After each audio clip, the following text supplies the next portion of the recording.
Now, folks, time for our technology slot finally today. Professor of Cybersecurity at the Ulster University, that's Kevin Curran, will be joining us a wee second. Firstly, I have a bit of a familiar sound for you.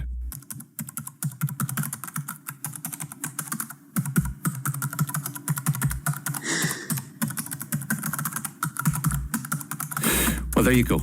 Kevin. Right. Good afternoon to you first, Kevin.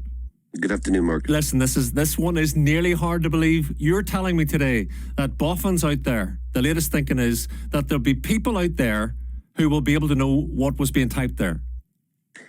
Exactly. Researchers in the UK, they've produced results which can translate the sound of laptop keystrokes into corresponding letters with 95% accuracy.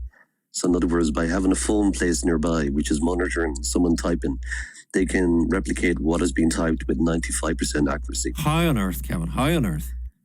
Well, again, underneath it all, which is artificial intelligence, which is able to take the sounds and actually use a model and actually replicate what is being typed again. So these are called acoustic side channel attacks again. So, it's been done actually before in Ben Gurion University in Israel. They use all sorts of James Bond type things. We're pointing lasers at windows and being able to get the vibrations from a keyboard as well, like something which you think is actually impossible. But again, the thing is about hacks always getting better, really. So if I was sitting over here typing something unbeknownst to people around me, to the Russian government, if you had this thing sitting opposite me, you could have it switched on and you would, the acoustic of it, just the sound of it, would yes. let you know what I was typing. Yeah, individual keys obviously give off a different sound, and if you got the right model underneath it again, Good trained, Lord. You're able to analyze it again. Now, of course, really, it's easier to put malware in someone's PC rather than place a phone nearby. But however, with the rise of smart speakers again, one of them could be hacked and could be listening in because they replicated this with people. Yeah, with people typing over Zoom and Skype calls as well. Well, they're sitting beside Alexa or whatever, as they're typing their business plan or the partner or whatever.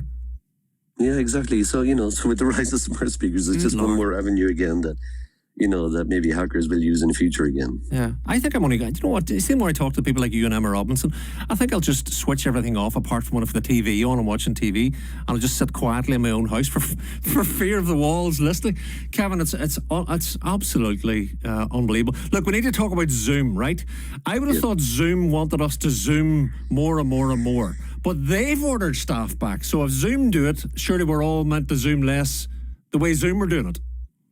Yeah, well, they've ordered their staff back to their offices again. That those who live within 50 miles of the office now. I'm not sure why they picked that number, but again, that they found, that obviously so many of us went to remote working during the pandemic again, and there's mixed reviews on productivity. But generally, just there last week, the economists from MIT and UCLA in the States found that productivity dropped by 18% by people working at home. And again, you don't have to conduct this. We know that the distractions which are at home and the ease of turning on Netflix and everything else. So it's not that surprising, of course, that, when you work from home, there's a lot more to distract you, really. Yeah.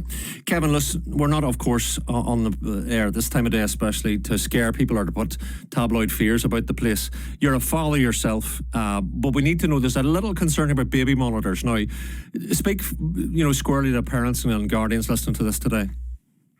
Yeah, the Culture, Media and Sports Committee produced a report saying that these smart products can be used to monitor, harass, coerce and control victims again by collecting recordings and images again. So sometimes maybe an abusive partner could give a device to a young person, and then that can be used to actually monitor and get the location of where someone, is actually staying, maybe the mother or whatever else again. So there's a danger in that because people can be tracked, and even people going to refuges. Women who have been very careful about what to do, just by logging onto Netflix, they've given away the location to the partner who's got a connected account again. So, but how did they do that? I mean, it found that women were being that these guys were able to monitor, harass, coerce, and control victims. So how come your gadget, your device doesn't stop that?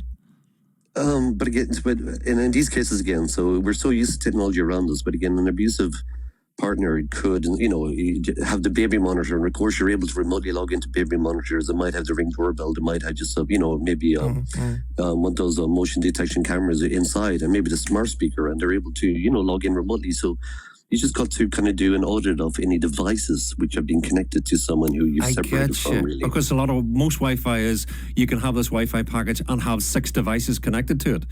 And you know, of course, I get what you're saying, Kevin, but. Goodness me. Right, Kevin, I've just got 2 minutes to talk about tech shares. It doesn't bother me. I'll never own shares in my life. But in China, I know you watch China a lot, and there's been a major fall there in terms of the regulator getting involved with what age kids should have a phone or have a device anyway. And why does that matter, Kevin, finally? The country's cyberspace regulator has recommended that kids really should not, that any children under the age of 16 should be banned from accessing the internet between 10 o'clock at night and 6 in the morning, and also should be limited to a maximum of 2 hours a day. So, of course, then, the shares like giants like Alibaba, because, obviously they're losing a segment of their market there, have dropped because, again, that the Chinese government, again, they've seen the dangers again, especially with online gaming addiction among minors again. So that they're trying to restrict it really. And of course, any technology companies, well, not any, but a lot of technology companies, their shares will fall because there's less people, using their products.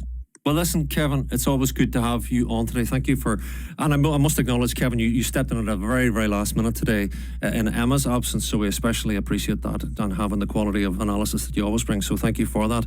That's the Professor of Cybersecurity at the Ulster University, Kevin Curran, of course, long-standing contributor to BBC Radio Foyle.